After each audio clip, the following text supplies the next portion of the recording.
Frères et sœurs bien-aimés dans le Seigneur, la prière dans la lecture que nous venons d'écouter, c'est-à-dire le psaume dit vers toi, Seigneur, j'élève mon âme vers toi, mon Dieu. Seigneur, enseigne-moi tes voies.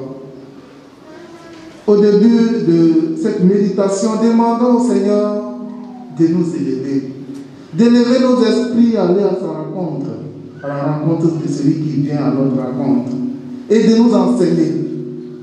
Parce que c'est lui qui ouvre nos cœurs, nos intelligences à la connaissance de la science. Bien-aimés de Dieu, frères et sœurs,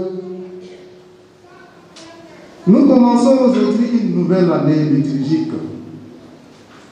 Et si vous remarquez bien, la couleur liturgique de ce temps, c'est le violet. Cette couleur nous rappelle la nécessaire conversion qui nous permet de renaître à la joie et à l'espérance, à la rencontre de Jésus qui continue d'être présent au cœur de notre monde. C'est ça l'Avent. Le temps de l'Avent est le temps de l'événement, des grands événements. Le temps de l'Avent, c'est le temps de l'avènement des grands événements. C'est l'avènement de l'attente du Fils de l'homme. Nous sommes donc engagés à nous préparer à Noël, à nous préparer à cette grande rencontre avec le Seigneur. L'Avent est une période de l'espérance, comme nous l'avons entendu dans l'introduction de cette messe. Chaque année, les chrétiens se préparent pour accueillir Jésus notre Sauveur. Les chrétiens revivent l'attente de la fin des temps, les temps glorieux. Et la pédagogie de l'évangile d'aujourd'hui est un discours de la fin des temps. Et l'avènement de la fin des temps ne doit jamais nous faire peur, parce qu'il nous rappelle la parole de Jésus dans Jean 14, versets 2 à 4, lorsqu'il dit: dans la maison de mon Père, il y a de nombreuses demeures. Quand je serai parti vous préparer une place, je reviendrai et je vous emmènerai auprès de moi, afin que là où je suis, vous soyez vous aussi. Et c'est ce que l'Évangile nous présente aujourd'hui. Alors l'avènement de la fin des temps ne doit pas être pour nous un événement de peur. Parce que le Seigneur nous aime. Il dit, avant de partir, il dit, aujourd'hui, quand tu prends la péricope de l'Évangile qui parle des fins des temps, il faut lire en parallèle avec l'ascension, où le Seigneur nous dit: je ne vous laisse pas aux fenêtres, je pars à vous préparer une place et je reviendrai vous prendre. En tout cas, pour ceux qui ont cru à la parole de Dieu et qui ont aimé Dieu, ce temps n'est pas un temps de fatalité. C'est un temps de gloire, de joie pour nous qui avons cru dans le Seigneur. Vous savez que ce n'est pas tout le monde qui croit. On peut tous venir, parce que vous savez, dans le collège des apôtres, ils étaient tous avec le Seigneur, ils mangeaient avec le Seigneur, mais il y avait un qui l'a trahi. Donc si nous ne faisons pas attention, si nous ne nous attachons pas à la parole de Dieu, le diable peut rentrer à dire qu'il vient pour la parole du diable. Alors faisons attention. Bien-aimés de Dieu, le jour du Seigneur sera ce jour de bonheur sans fin. Le jour du bonheur sans fin. Et le passage du livre de Jérémie va nous éclairer sur ce qui est dit dans l'Évangile sur ce jour du Seigneur. Et je vais retenir deux choses aujourd'hui pour notre méditation: la parole et la justice pendant ce jour-là, à l'avènement du jour. Le jour dont il est question dans le livre de Jérémie est le même jour que celui de l'Évangile. Jérémie dit: voici venir des jours où j'accomplirai la parole de bonheur. Le texte original, c'est-à-dire le texte original, c'est le texte en hébreu. Le texte hébreu dit, parce qu'il y a un mélange, il n'y a pas de différence dans la phrase, quand on étudie les textes en hébreu. La version originale dit, la parole que j'ai fait se lever. La parole que j'ai fait se lever. C'est la parole mystérieuse qui va se lever le jour. Et nous connaissons tous cette parole. Rappelons-nous l'évangile de Jean. Vous savez, beaucoup de personnes pensent que l'évangile de Jean n'est pas accessible. C'est l'évangile caché. Et certaines sectes prennent l'évangile de Jean comme pour les esprits éclairés. L'évangile de Jean est accessible à tout le monde. La parole de Dieu, nous connaissons tous. Et l'évangile de Jean, la prologue de l'évangile de Jean dit, au commencement était le Verbe, la parole. La parole était auprès de Dieu. La parole était Dieu. Et la parole est venue jusqu'à nous. Il prend chair dans notre chair. Et Dieu, lorsque je prononce la parole de Dieu, à chaque fois que je prononce, ça devient parole de Dieu lorsque chaque parole que je prononce prend chair dans votre chair. Bien aimé de Dieu, est-ce que la parole de Dieu prend chair dans votre chair de temps en temps? Parce que lorsque la parole de Dieu prend chair dans notre chair, on devient une autre personne. On exprime le caractère de Christ. Et on n'a plus peur. Et rien ne nous arrive que la parole de Dieu prenne chair dans notre chair. Ça, c'est la première chose. Alors voici venir des jours où je vais faire lever la parole. Cette parole qui va se dresser pour nous. La parole qui va se dresser pour nous. Et la parole qui va faire chair dans notre chair. Ça, c'est la première chose. Deuxième chose est que le passage de Jérémie insiste. Jérémie insiste sur la justice. Et lorsqu'on écoutait, vous avez peut-être écouté la récurrence du mot justice. À chaque fois, justice. Et ça revient plein fois. Et quand on fait pour les Français avec les enfants, le champ lexical de justice, voilà, on voit une récurrence de justice dans cette partie. Alors Jérémie insiste sur la justice que le Seigneur viendra établir. Le Seigneur est notre justice. Il sera notre justice ce jour-là. Ce jour de l'avènement de Jésus. Il sera notre justice.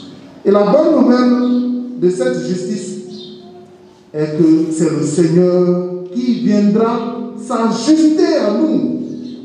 Et il vient nous faire un avec lui. C'est pourquoi on dit le Seigneur s'unit à sa créature. Le Créateur s'unit à sa créature. Généralement, les enfants chantent ça souvent. Oh, quel admirable échange, Dieu se donne à nous. Un chant comme ça. Que le Seigneur, le Créateur, s'unit à sa créature. Et ces jours-là, la justice de Dieu, c'est de nous faire un avec lui. Pourquoi? Pour nous sauver, simplement pour nous sauver. Et c'est ce que je vais nous dire aujourd'hui à travers la première lecture. En ces jours-là, Judas sera sauvé. Jérusalem habitera en sécurité. Alors, lorsque la parole de Dieu habite en nous et que nous avons le Seigneur en nous, nous sommes en sécurité. Bien-aimés de Dieu, non seulement le Seigneur vient nous sauver, mais nous mettre en sécurité. La sécurité est le lieu où l'on s'abrite dans le Seigneur, le lieu où le Seigneur nous protège. C'est ce que dit le psaume 125, à partir du verset 1. Le psaume 125, à partir du verset 1, dit qui s'appuie sur le Seigneur ressemble au mont Sion. Rien ne l'ébranle. Il est stable pour toujours. Alors, bien aimé de Dieu, le prophète nous annonce bonheur, justice et stabilité dans le Seigneur. Alors que le Seigneur, en ce temps de l'avant, nous apporte le bonheur, la justice et la stabilité. En fait, quand on dit une chose comme ça, tu reçois en fonction de ce que tu donnes. Quand on partage de l'huile quelque part, où on dit envoyez votre récipient pour recevoir soit de l'eau ou de l'huile, si tu viens avec un petit récipient, tu recevras en fonction le volume, la capacité du récipient. Donc, lorsque je vous prononce cette parole que le prophète a prononcée, je vous prononce aujourd'hui, soyez des hommes et des femmes de la foi, pour dire que cette parole que le Père est en train de prononcer, c'est pour moi le bonheur, la justice et la stabilité. La justice de Dieu, c'est Jésus plongé dans les eaux du Jourdain, plongé dans notre humanité pécheresse pour nous en faire sortir et pour nous assurer le salut. C'est ce que Matthieu 3, versets 14 à 15 dit. Ailleurs, quand on dit comme ça, on note, et puis arrivé à la maison, on vérifie si le Père dit la vérité. Parce que souvent, on peut dire les choses les plus bonnes. Si vous n'avez pas vérifié, comment vous allez savoir ce que Jésus a fait? Vous avez noté? Bon, prochainement, vous notez. Matthieu 3, versets 14 à 15. Pour savoir si ce que le Père a fait là, c'est juste. Vous pouvez continuer votre méditation à la maison. Parce que le Père est inspiré sur un plan.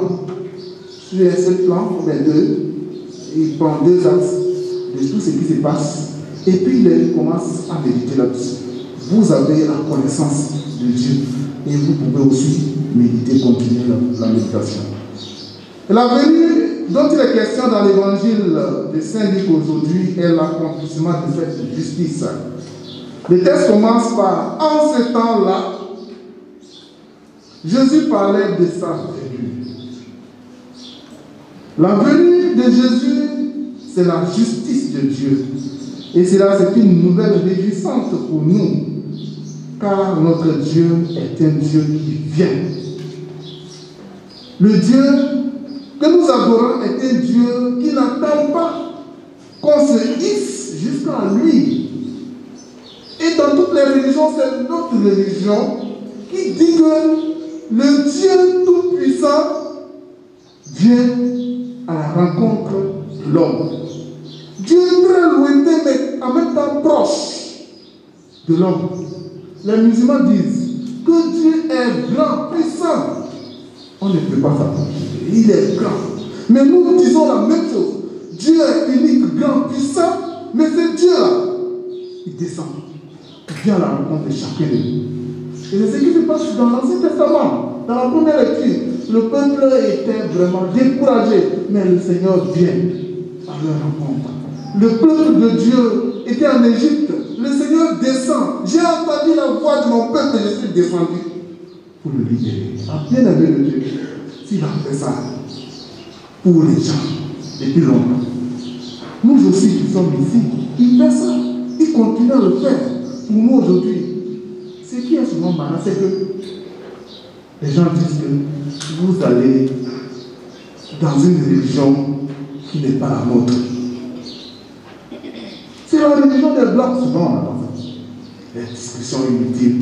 Souvent quand on est avec les étudiants, c'est des discussions comme ça. C'est la religion des Blancs, vous allez. Puis ce matin, j'ai parlé de la parole de Dieu. La parole de Dieu. La parole a une couleur. Dites-moi la couleur de la parole. Voilà. Donc, ce n'est pas une religion des Blancs. C'est une religion pour nous. Une religion du bonheur, de justice, de stabilité. Le Seigneur, notre Dieu, est un Dieu qui descend, qui vient à la rencontre de chacun de nous ce matin, ici. Et si tu crois en cela, le Seigneur, tu vas le rencontrer dans tes difficultés, tu vas le rencontrer dans tes frères, partout.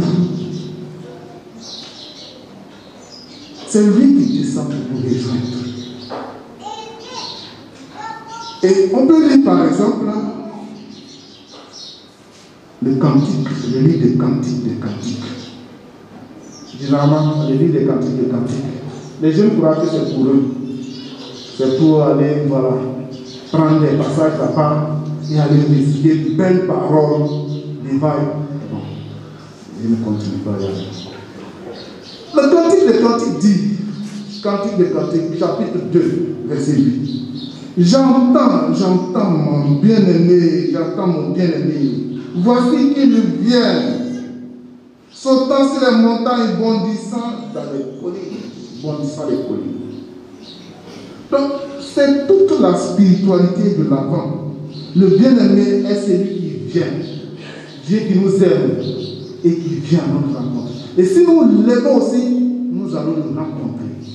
C'est ce que l'auteur sacré dit aux serviteurs de Dieu. Lorsque vous allez dans une maison, dites d'abord Père à cette maison.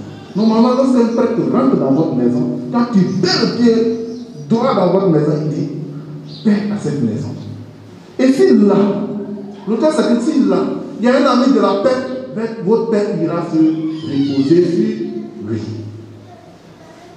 Donc il faut être ami du bien-aimé pour que le bien-aimé puisse te rencontrer.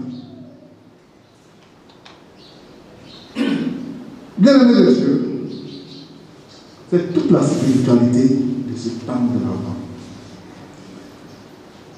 Que rien ne nous ébranle dans ce monde d'aujourd'hui. Monde de menaces. On est parfois menacé. Menacé partout. Dans les familles, dans le lieu de travail. Menacé. Par des sectaires parfois. Menacé par des confrères. Nous sommes menacés. Mais n'ayons pas peur. Le Seigneur est là. Il est notre justice. Seulement dans ce monde de menaces, soyons prudents. Et le Seigneur lui-même nous a dit ça.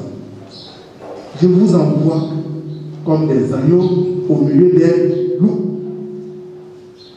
Soyez prudents dans ce monde. Et que ce temps de l'Avent soit pour nous un temps favorable, un kairos, un temps de bonheur, de justice pour nous-mêmes, pour notre famille, pour tous ceux que nous allons rencontrer, pour que le Seigneur puisse résonner dans le cœur de chacun de nous. Loué soit Jésus-Christ.